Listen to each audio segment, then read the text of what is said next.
Hey guys, welcome to another episode of the Top Producers Nation podcast. This, of course, is the podcast that is made for top producers, with top producers, and of course, here in the Tampa Bay market, none other than Tampa Bay's top producers. We are powered by Tampa Bay real producers here in our local market. You can check us out, by the way, at topproducersnation.com to see the free community that we've put together for agents who desire to become top producers in your desired market. So feel free to check that out. There's a bunch of resources there for you, as well as ongoing calls and even a course that you can look at if you're somebody who wants that extra help to become a top producer in your market. So today, as you probably know, and if you followed our show, we also will bring our partners on. We have multiple partners that help with the Tampa Bay Real Producers platform.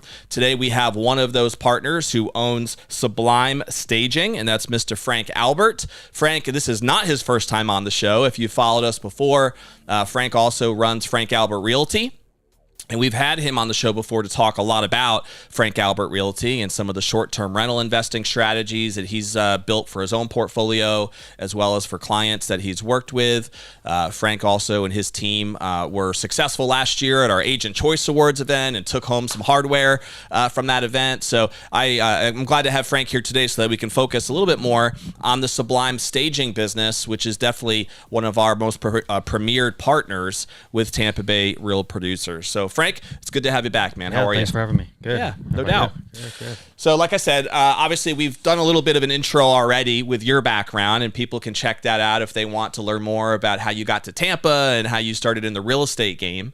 So we're going to focus today more on the Sublime Staging startup. So cool. If I remember correctly, I think Sublime Staging was started through the STR business out of necessity for you. Is that correct? Or no, talk about that. Through the real estate side of things. So it was, okay. Necessity. Okay. Yeah. So when did Sublime Staging start, and what was the motivation behind it? Started in 2015, so we're coming up on our 10-year anniversary in a couple months. Okay, cool. Congrats. Yeah, thanks. Yeah, no doubt. We need to have a party for it, actually. Yeah. Just another party that you need, right? Exactly. So yeah, started 10 years ago. It started out of necessity. 10 years ago, I feel like now it's a little more of a competitive field, but 10 years ago there was only a couple staging companies out there, and I called two of the maybe three or four that were around at the time, and both of them were booked out like a month. And then the other one I just wasn't getting the best customer service from. We still ended up using them because I obviously couldn't start a company that quick. Sure. But it just didn't go well. My clients were complaining, so I basically started it from there. Okay. And so obviously there's a common theme I've seen with people who start businesses is it's usually out of a pain point, right? Like something didn't go well, there wasn't somebody being served properly, and then it creates an idea which most entrepreneurs want to do something about. Right. And it sounds like that was kind of the story behind you as well. Yeah. Not that you weren't busy already, but why not start another company, right? Yeah. Well, at the time I thought if there's only 3 companies and they're booked out a month, this has got to be an opportunity. Profitable opportunity, which I was wrong about, but I know that you told me some of the horror story that you had there for a while. We could dig into it if you want to. Sure. But I know after a while, there's always horror stories. There still are. How you personally were or were not investing a ton of your personal time into the growth of Sublime Staging, or did you bring staffing on right away? So the first I'll say the first 6 months I had a business partner, and she ended up getting pregnant, so she couldn't commit to doing it. Yeah. So I kind of took over and ran with it for probably 2 years by myself. Okay. Just with a couple of employees, maybe really just like 1 or 2 employees.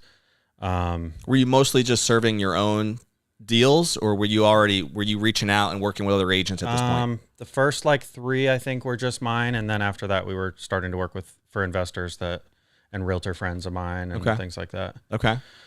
Nowadays, does most of your business from Sublime come from other agents? Yeah, definitely. Yeah. What does that percentage look like? Probably 90%. Very cool. So obviously that's scaled a lot more on the agent side versus your own personal business. Yeah. And I'm assuming you're still obviously serving your own personal business as well. Yeah. Then about 10% for mine and our agents at the brokerage. Yeah. So you were digging in a little bit to how your initial partner there on that had to step away. Yeah. And then so you replaced that person, it sounds like. I did it solo with just employees helping for about 2 years, because at that point I had already invested like about 50 grand into the furniture. I didn't want to just walk away from it. Sure. So at that point, I didn't really know anything about staging. So I was like, I guess I'm going to be a stager now. Right. I really at first was just, which is a whole other skill set, right? Oh, for sure. Yeah. I was at first, like I an just interior wanted to design eye type of thing. Is that really what you kind of need? Yeah, definitely. Mm-hmm. I just wanted to be like a silent partner in the beginning and just put the money in and let my partner do it. But after buying all the furniture and then it not working out, I just said, you know what, I need to just jump in and figure it out. Right. So I did that for about 2 years. Sure, you learned a lot in those 2 years. Oh yeah. Yeah. And never slept. What was the biggest takeaway you think? Now you think back now, like what was the most important thing for you to learn in those 2 years? Specifically Specifically about Sublime Staging, obviously. Probably that it was like I kept thinking, oh, well, if I just spend, 10 more thousand here, then we'll have enough furniture to, last us for X amount of time. And then I'll be able to profit. And that lasted for 9 years. Okay. It never ended, basically. Yeah, it's hard to keep telling yourself that. Yeah. So it would have been nice to know that 9 years ago that it's like a never ending buying of furniture, basically. Yeah.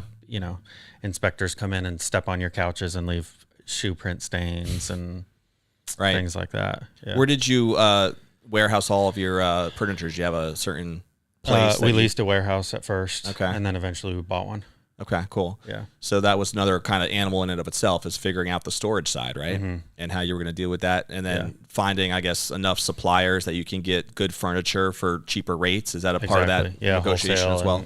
Making sure that it can be here in time if you get a job, pretty last minute and you're out of furniture. Yeah. Plus the element of like every house probably needs almost like a customized like order, right? It's not like you can put the same stuff in all these different properties depending on the level of luxury they are. And now necessarily we don't need to custom order for every specific one because we have like 50 sets of furniture basically. So we always have options and things to choose from. But yeah, it's hard when you still own that warehouse today? Yeah. Okay. Yeah. But it's hard when you only have like, say, 3, 4, 5, even 10 houses worth of stuff. Yeah. If you have a unique house, it's really hard to have the right inventory that's going to fit that. Yeah. Was that a pain point at all in the earlier times, figuring that part out? Yeah, definitely. Not having the right things right away and then always having to kind of go back to the well and keep buying more, right? Exactly. Yeah. Even now, it's still never ending. Like even with 50 houses full of stuff, you still have stuff that gets ruined, that gets dated, stuff that we bought 2.5 years ago isn't in style anymore. All the stuff that we bought 4 years ago that was, gray and colors like that, you can't use anymore. They're already out of style. What do you do with it? Can you able to recoup any of those investments? We actually started after the hurricane, we started a GoFundMe and a donation setup where we were donating a lot of our stuff off. Okay. A lot of the old stuff. Yeah. And then, which is great to help the community, but it's not great for the return on investment. Exactly. Yeah. Do you also have an option to be able to sell some of that back somewhere, even if it's to like some of these stores? Yeah, but not much. I mean, it's a lot of it's not worth the time, to go and show. I got you. For, like if someone wants to come and look at a couch for $200 and then you got to go show it 3 or 4 or 5 times on Facebook Marketplace it's not really the best use of time. No, I hear that. Makes sense. So how much the market you're serving now with the agents, you mentioned 90% of them are, agents that are probably all different brokerages, right? That are out there. Are they just kind of coming to you through referrals for the most part, or has there been any sort of an intentional, I know you're obviously a partner with us, so maybe you've met some through that, but what are some things you've done intentionally to try to connect with the agent community and provide that service? Your guys' magazine is actually the only form of marketing really that we've ever done. Okay. It's always been word of mouth and through relationships and repeat business and clients telling other clients and things like that and kind of passing our name around. Gotcha. Okay. And so do you find that that's really where, like, the agents you're working with, are they pretty loyal? Are they using you multiple times and they kind of stick with you for a while? Yeah, pretty much. Yeah. Okay. Cool. Yeah, I mean, we get like one-offs here and there that we always try to find and recruit new business, and our clientele always tells other people, and realtors, for example, like they might not get a listing, but they'll tell a client about us, and then that client might use us even if that agent doesn't use us. Makes sense. Do you have stats on like how more effective it is to stage the home in order to sell it at a faster rate or for more money versus not staging the home? What does that look like? I have some ballpark ones. I know that it's they say on average around 10% more on your bottom line. So a $500K house could make or break about 50 grand. So it doesn't necessarily bring your $500,000 house up to 550, but your $500K house, if it's staged poorly or not staged at all, could end up at around 450 if it's not properly staged. And in your experience, is it like most clients request that, or is it more of the agent being proactive and thinking about that in advance and offering that as almost like a value proposition? Probably more so the agents, I would say. Not necessarily a value proposition, but just recommending it and saying, hey, we can get you way more if you stage it. Sure. Especially if it's like a funky house or has weird colors or things like that. Yeah. Or just a lot of little random defects. Staging can kind of distract from that a little bit. What percentage of your listings are staged now? Oh, 100%. Is it? Yeah. Makes Even sense. if they're occupied, we'll still go in and kind of consult and prep for other agents too. We'll come in and kind of work with what they have and just like shuffle things around if we need to tell them to move stuff out to the garage. We'll really make them like a whole to-do list of what to do, kind of like a buyer has like a home inspection when they're buying. Yeah. We kind of do that for people that are selling before they sell. It's part of the whole consultation process. Yeah. Exactly. And then we'll CC the realtor. So the realtor will get a copy of it and then the homeowner will get a copy of it. And then they kind of have their to-do list. It also lets us be the bad guy instead of the agent. If, there's anything religious, political, sports related, we can kind of come in, or even just clutter, and we'll be the bad guy to tell them, hey, this isn't going to work. We got to take this down and depersonalize. Yeah. No, it makes a lot of sense. When you say 100%, is that also the agents on your team that are pretty much using anyone who has a listing is going I mean, they're like, don't get me wrong. There's people that you walk in and just have like perfect model homes, and then why bother? With that one, there's nothing to do. But yeah, so like 99%, I would say. Okay. That makes sense. So obviously this could come across biased since you own a staging company, but if you were to consult, because you also are a broker, right? And you consult your agents on how to just do a great job at what they do. So if you were trying to give advice to any agent out there who, for whatever reason, maybe has been hesitant to embrace staging all the time for maybe the additional cost or whatever the reasons might be, right? Like how would you sell an agent on why this is something they should be a little bit of a no-brainer? I mean, for me, I would say the biggest thing was before I opened the staging company, even before I was a listing agent, when I was just working mostly with buyers, you can feel the difference when you walk into an empty house or a house where all the lights are off and it's dirty and the homeowners didn't properly prep it. You instantly feel the difference when you walk into a properly prepped house where all the lights are on and it's staged perfectly. Or if you go to one of these new home builders like Lennar or West Bay, there's a reason why they spend tens of thousands of dollars, not just staging their home, but they do a full interior design package to make those model homes. There's a reason why they spend all that money on that. And I think agents know that it's a lot easier for a buyer to get, the final vision of what the house is when they walk into a model or a staged house. So, and who usually pays for the staging? Is that the client up front? Does the agent invest in that? It's a mix. It depends on the agent. It depends on the homeowner. It depends on the commissions that different agents negotiate out. Okay. But sometimes the homeowner, sometimes the realtor, sometimes it's split. Sometimes we see the realtor offer to reimburse half at closing. I mean, it goes a bunch of different ways. Okay.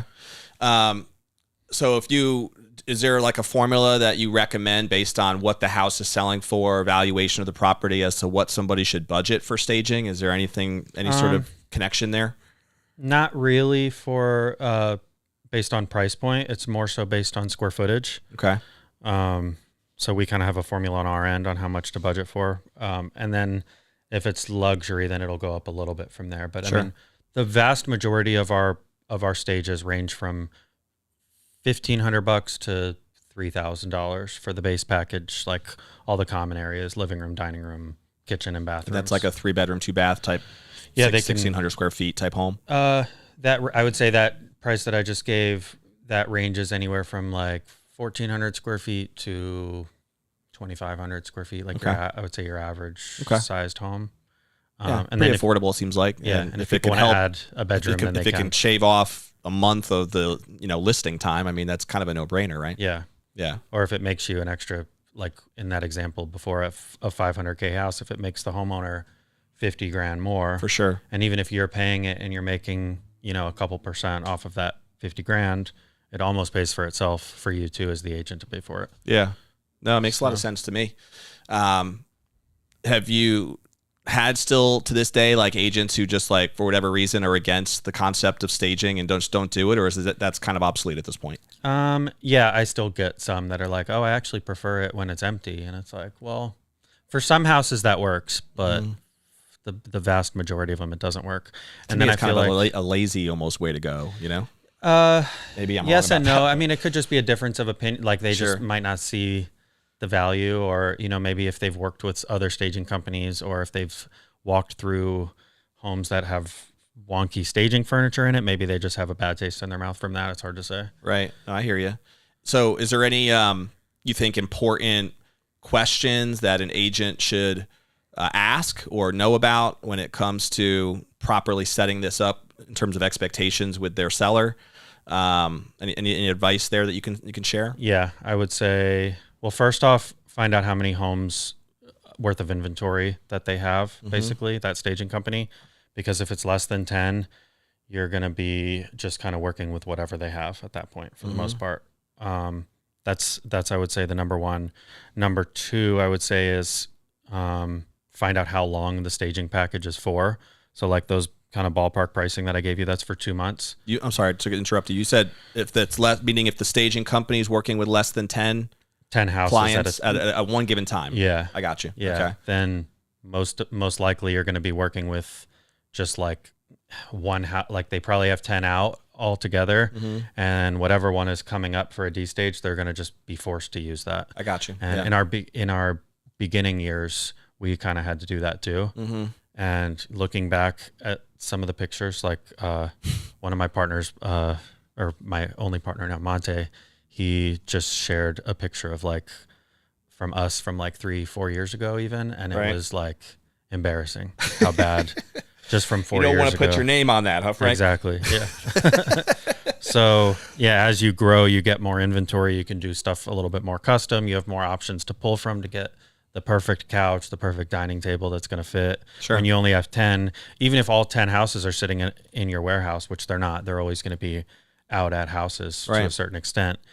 You only have 10 dining room tables to pick from. And when you're talking about either a luxury home or even a small house that needs a tiny, tiny little 2 or 4 seater, you need, dozens of furniture options to pick from. Yeah. That sounds like an important tip. So it's a good one to bring up. Was there anything else? And then how long the staging package is, because that's, I would say, a little bit of a sales tactic that a lot of staging companies are using nowadays, where like we offer 2 months in that scenario that I was talking about before, price wise. Is that pretty standard, 2 months? I think 2 months is realistic and standard. And I think everything's prepaid. Everything's prepaid. Yeah. We used to offer a pay at closing option, but we had to stop doing that for more horror stories. But the biggest thing to keep in mind is you want it staged for, let's just say, at least a week to get all your photos and everything ready to go, and your video marketing and things like that. And then time to hit the market. And then you want to plan for at least a month on the market, right? Hopefully it's only a week. Hopefully it's only 2 days realistically, but you want to at least be conservative with a month. And then you want it staged. You want it fully staged until the final walkthrough, basically. So you don't want the buyer to get all excited. Be like, oh, I'm going to back out now. This looks horrible. Yeah. Yeah. You don't want them to get all excited on that first showing and then show up a week later and for inspection when they're getting hammered with all the things wrong with the house, and now not have it that same butterfly feeling that they had when they first walked it. So you want to have it there for the inspection too, and then you want to have it there for the appraisal, because staging works on everyone. It works on agents. It's an emotional thing. It works on appraisers. It works on literally everyone in the transaction. So you want to keep it there for the appraisal too. And then usually whenever you get the appraisal back and clear, then that's when our clients will call us up and schedule the D stage, essentially. Some will even wait until they get the final clear to close, and we'll time it to be pulled like the day before the final walkthrough, just in case like financing falls through at the last minute. Then they don't have to pay for a full stage again. Then they can just renew it monthly. And so worst case scenario, they get the 2 months expires, so they just kind of pay week to week, month to month after that? Month to month, yeah. Okay. Yeah, and that's about 25% of whatever the initial is. So I gotcha. That's kind of one of the sales tactics that I was talking about, is a lot of them, they'll give you like this really low rate, but it's only a month. And then their renewal rate is like astronomical for the second, third, and fourth month, like double, sometimes triple what ours is. Yeah. So I feel like that's kind of the... Got to look into the fine print. Yeah, exactly. No, No, that's cool, man. I appreciate you sharing that. There's a lot of nuggets there. I hope that was educational for any agents out there that can watch this, because you got to know what questions to ask if you really want to serve your client at the highest level, right? Right. And for your particular brand, you are able and capable of staging whatever type of home. Is that correct? Luxury, middle class, lower end. Tiny, it doesn't matter. Like, you can provide value in any of those. Is there anything you don't technically serve? No, not really. We can pretty much do anything with the exception of... You don't do commercial too, right? Not really. We can do commercial if it's like we've done somewhere. It's like a meeting, like a conference room where we can bring in like a dining table and some office chairs, and then we stage like the common areas as like a living room. So in that regard, we can do that. Okay. But yeah, I mean, we've staged 10,000 square foot luxury homes on 6 acres and on the ocean. Yeah. And then we stage like some 500 square foot condos. And what areas do you serve again? Now we're actually pretty much statewide. Oh, wow. Okay. Yeah, so all of Florida. Yeah, we go, depending on the job, we'll definitely go as far south as Miami. Like, we won't go to Key West, obviously. That would be too far. But as far south as Miami, and pretty much all the way north. What's the structure of the company now? You have one other business partner, or what's it look like now? Yeah, I have a working business partner. Yeah. Okay. And then helps do you guys have employees? Are they subs that help with the staging? Or? Yeah, subs. We have 4 subs. So it's they're pretty normal, pretty same people though that you're working with consistently. Yeah, they've all been with us for several years. So that's pretty lean and mean. You can serve the whole state with that staff, huh? Yeah. Nice. Yeah, I'm lucky with good people. Yeah. Yeah, no doubt. So has it been everything you thought it was going to be, Frank, running the staging company, or what? No, it's the polar opposite. Because I don't know if I can keep up, but how many businesses do you own nowadays? I have Frank Albert Realty, staging. Do you still have the cleaning company? Yeah, the Airbnb cleaning company. Okay, so that's 3. The food review, is that its own company? It is. Or just an Instagram page? I'm trying to tie that in with the short-term rentals a little bit. All right. Like, as that's like the marketing platform for the short-term rentals. Okay. So I don't really count that as its own. But it's taken off to where I can't keep up. Like, we have a list of like 40 restaurants that want us to come and review it for free. Who's us?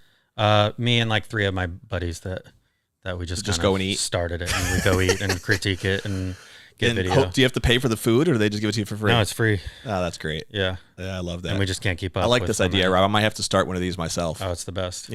Just get invited for free meals all over the area. And Yeah. do a little review on Instagram. Yeah. Is that what it's just Instagram? Yeah. Well, it links to like Facebook, but it's primarily Instagram. I got you. Yeah. Any particular types of restaurants, or just whatever? No, whatever. That's cool. I like that a lot, actually. We're gonna have to talk more about that one, I think. Yeah. Any other businesses we missed? On that. Yeah, we'll have to have Frank back on the show for each business, just just to dig in a little deeper. Yeah. Today was about Sublime Staging, and we'll have the food review business next. Yeah. That'll be the next scheduled podcast. No, that's it. Just those. Gotcha. That keeps you busy enough, I take it. Yeah. All right. Sounds good. So when you think about what it took as an entrepreneur, and we'll wrap up in just a minute here, but to successfully operate multiple businesses, I think a lot of people underestimate that type of challenge and maybe bite off more than they can chew a little bit too soon. Is there anything you've learned that has really helped you maintain or grow multiple businesses at the same time? Anything you can share there? I would say the only way that I was able to start it up was, there was a lot of different things, but it was a mixture of being young and having energy, because like, looking back, I definitely don't have the same energy now at 35 that I did when I was, 10 years ago when I started this, I was 25. And then when I started real estate, I was 20. And I definitely don't have the same energy. So I feel like I was lucky to just kind of start young. And then I also think it, not just necessarily the energy from being young, but like, I have so much respect for people with kids and multiple kids and who have families and, other things that can start up these like uber successful companies and multitask all of that, because it's a struggle for me with no kids. So yeah, I mean, I have a lot of So respect. that's the real secret. It's just don't have kids. And you have as many businesses as you want. Exactly. Yeah, and do it young when you're 20. Man, I missed my chance, Rob. Oh well, my kids are a blessing, so it is. Oh, what for it is. sure. Yes. Yeah. No, I mean, you know, you have several very successful companies, so I have like so much respect for you to be able to delegate, you know, and have multiple things, Yeah, the we have fun podcast, with the it. magazine, and things like I that. have a great wife. That's what I could say. You just have 6 lifetime employees. I do. yeah, I do. exactly. I do. That's a good point. It's a Yeah. good point. My 10-year-old daughter is really starting to act like an employee. She's being very helpful around the house. God bless her heart. Yeah, Brooklyn, I honestly, love when you. they're all 16 plus, like, you know, you're gonna have, that's. Oh yeah, for that's sure. so A true. lot of help. Yeah. Actually, one of my friends who I met through this mastermind that I'm in, he had 4 boys, and they're older now. And I think they're in their 20s now. But when they were 13, he had them start a business each. Each one of the 4 started their own business at 13, and then they sold it at 18.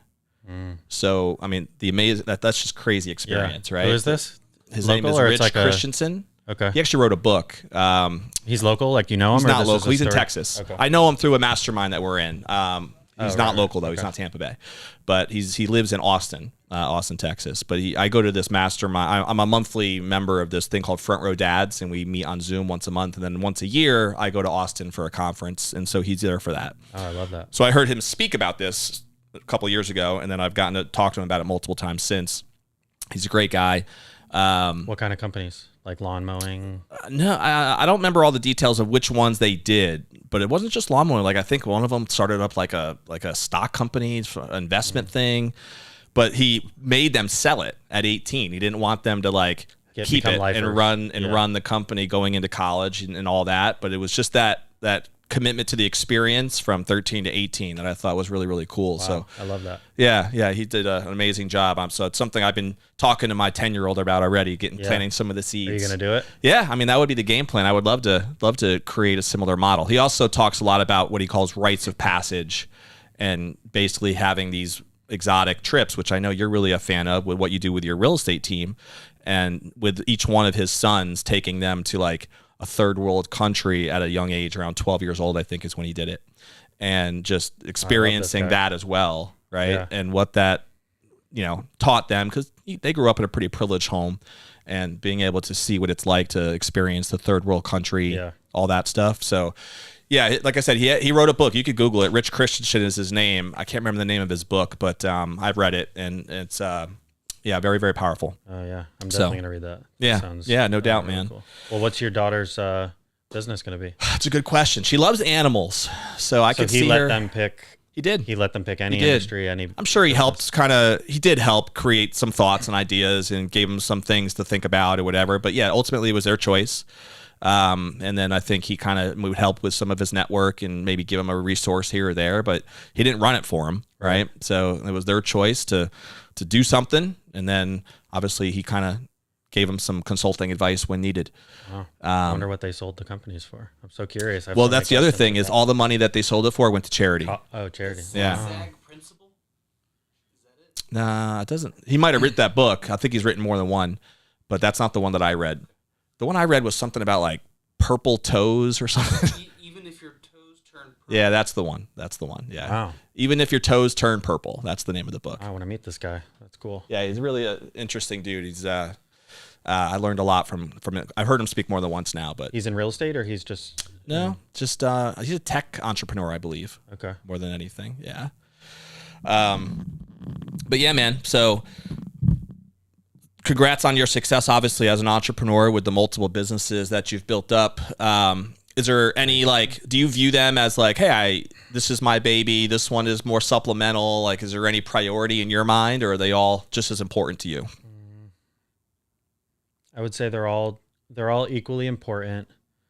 They're all definitely equally important. I have different levels of partnerships on them. Mm-hmm. So like I have different people that I can trust more, and like certain ones that I don't have any partners on. Yeah. That then obviously, I know that there's nobody to fall back on and help with things. Yeah. Like the cleaning company, for example, I do little to nothing. One of my partners is great and runs everything. Yep. With, I just kind of help with marketing and ideas and things like that when we're talking, just because I have like a little bit more Airbnb experience, so I can kind of see things as like how the host that would be hiring us would see things.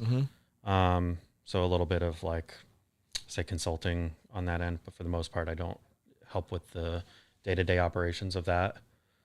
But yeah, I mean, they're all equally important. They all have, taken some financial investment and a lot of time investment. So is there exit strategies where you plan on selling them one day? Or I know there's a lot of conversation out there when I talk to real estate people about what an exit strategy would look like for their sales for that business, which is sometimes hard to value, right, and sell.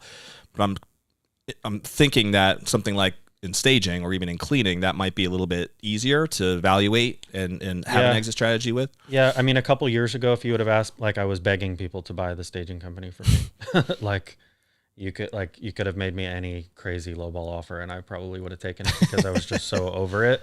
Was that after the nightmare? We didn't really dig into that, but the horror story that I know I've heard before. The biggest horror story. Right. Yeah. I mean, there have been basically you had somebody stealing from you, right? Yeah, exactly. Yeah.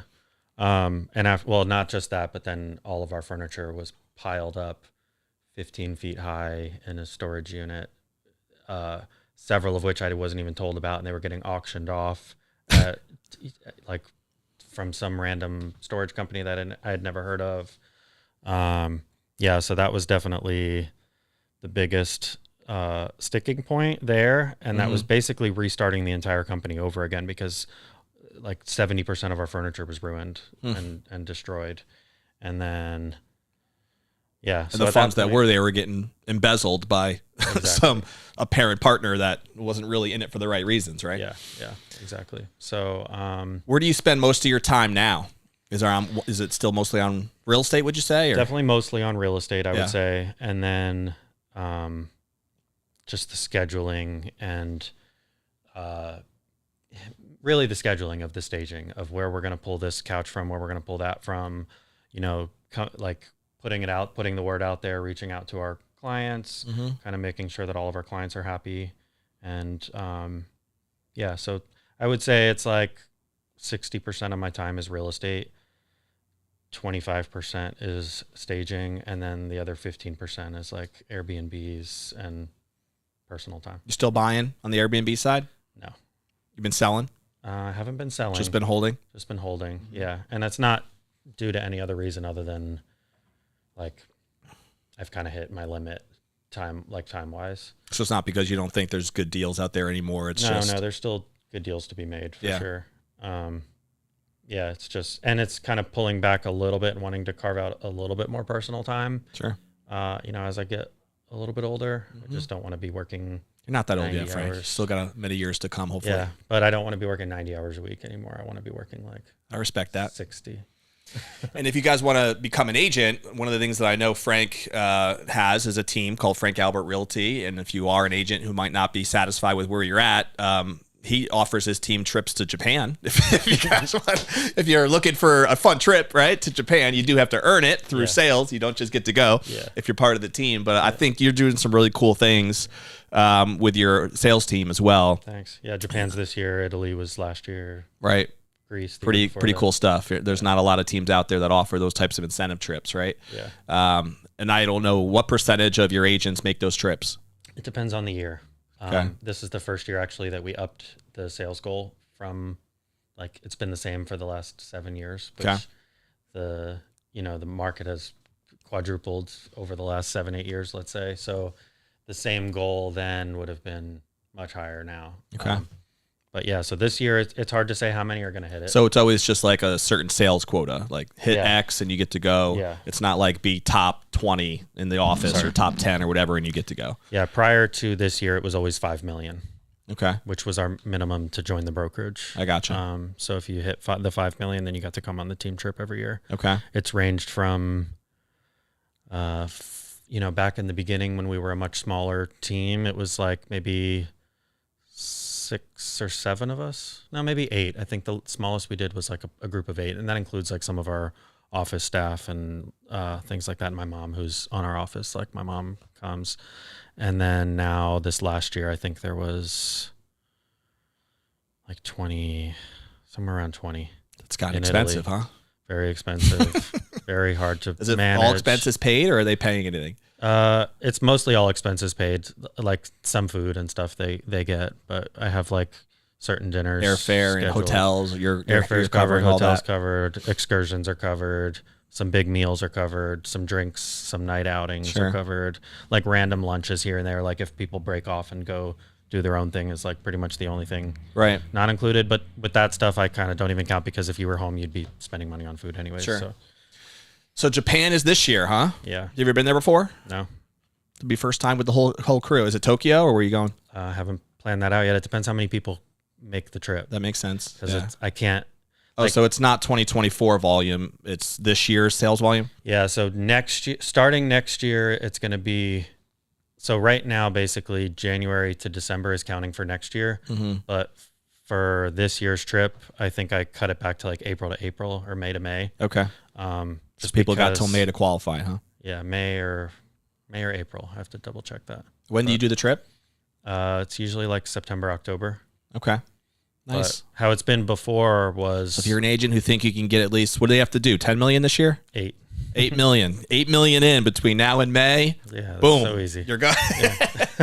You're going to Japan, baby. Yeah. That's pretty good. This will be the first time that I'm going for the first time with my agents. Everywhere else, I always take a trip in advance to scope out where I want to take them to and like learn the cool spots and, you know, do some fun excursions that I know they would enjoy. Yeah. This will be the first time that I'm just kind of rolling the dice and hoping that You're going to be a rookie just like them, huh? Yeah. Go to Fiji or Fuji, Mount Fuji. Oh yeah. I mean, Japan's pretty There's so exotic. many- I would think. I so mean, many it's tough to spots. go up from there. What's next? Like Abu Dhabi or something? I know. Well, I don't know what is next. Eventually, you just take them all to the moon, maybe? Yeah. Japan's like pretty up there. It is up there. Yeah. Yeah. It's on my list. I would love to. I will get out there one day. I look forward to it. I think we've talked about this before, but I traveled to Prague when I was in the Cutco days. I did Italy, a couple different European trips, Ireland, London, but never been to China. Never been to Japan. Have you done Asia at all? Anywhere in Asia? No, never Asia. Farthest I've been is Prague. Okay. So Eastern Europe, Yeah. that area. But I love traveling. It's tougher when you got little ones at the house sure. to be able to do Yeah. that type of a trip. But Yeah. one day, when the opportunities, hopefully, will be there again. Yeah. Yeah, for sure. Well, you could do third world countries with them, like true. that guy. Yeah, I plan on it, actually. I think that's another cool idea. The church that I go to does a lot of missions trips, and a lot of times those are to third world countries, so I can see opportunities there as well. Yeah. To get them, involved with that whole process. Yeah. I'm doing one of those next month. A mission trip? It's not a mission trip, but we're going to Costa Rica and building houses for Cool. like 3 different families. Like a Habitat Humanity thing? Kind of, yeah. I haven't done the research, but I know that their thing is that they're going to be building 3 houses in 3 days. So I have no idea how that's going to happen. I know there's like 65 volunteers. Mm-hmm. So I'm kind of interested on how that's going to be getting done. Have you done any housing related ones? No, I have. Well, no, not housing. I helped build like a kids camp up in Canada, but it wasn't housing. But we were doing some constructional work and whatever was needed up there at the camp. But no, nothing specifically with building homes. No. Yeah. I'd love to take something from that back to here, some sort of local charity of some kind. So I'm really interested to learn how they do this, how they fund it, how, everything. I know that this trip basically was $1,500 per person. Okay. And that includes hotel, which for 3 days in Costa Rica is like only like a couple $100. So I've been to Costa Rica. I can't remember the name of the resort, but it was gorgeous. We were right on the beach. And I remember taking a bus 20 minutes inland, and you're in a completely different weather environment. Oh, yeah. You go They into the have, like, mountains, and you're in the microclimates. rainforest, and felt like I was in like the Garden of Eden or something. It was so exotic, and it was beautiful. I love Costa Rica. Yeah, it was fun. I was only there once. I was there for about a week. But we're going to put a bow on the episode. So if somebody wants to reach out to you, Frank, and pick your brain a little bit more about staging or any of the other businesses that you mentioned, what's the best way for someone to reach out to you about Sublime specifically? The back cover of Tampa Bay Real Producers. Boom, there you go. Or- we could probably even throw that up on the screen at some point. But Or Instagram, Sublime_staging. And then our phone number's on there. You could text us on our 24 hours to get an instant quote. Yep. And I would say Appreciate it. for all things, you could reach me through Sublime. Yeah, no doubt, man. Last thing I'll ask you is, what's one tip you would give to somebody who's thinking about starting up other businesses, multiple businesses in their portfolio? Is there something that you would want to leave them with that they should be prepared for? Make sure that you enjoy coffee. Good tip. Good. All right, guys, we end every episode with a challenge, right? And that's to the audience, because if you're going to take the time to listen to this, whether it was live through Facebook or Instagram or YouTube, or you're watching or listening to this on any of the 15 plus podcast platforms that we're on, if you haven't subscribed, by the way, just click the button. That way you're notified every time we drop a new episode like the one we just did with Frank. But what's one thing that you can take from our conversation today that can help propel you forward personally or professionally? We talked a little bit about the importance of traveling even in this conversation, and maybe that's something that you've been thinking about with your team, and you might want to pick Frank's brain about that a little bit and the culture that helps create in your organization. Obviously, we talked a lot about the staging side, right? And maybe you're somebody who doesn't really have a great partner yet with staging, and you might want to talk to Frank about what it would look like to work with him and his team a little bit more to help, boost up your listings and increase that added value for your clients and all the things we talked about. Frank shared some great questions that you should be thinking about and asking if you are going to be working with a staging company. So that would be some things I'd make a note of if you didn't already get a chance to do that. But take action, right? Do one thing that would lock in the value that you committed to when you decided to watch the show. And we will see you, of course, on the next episode of Tampa Bay Real Producers Podcast and the Top Producers Nation podcast, which you can again find at topproducersnation.com to see all of the community. You can even join the community and learn more about everything we're doing there. We'll see you on the next show. Later.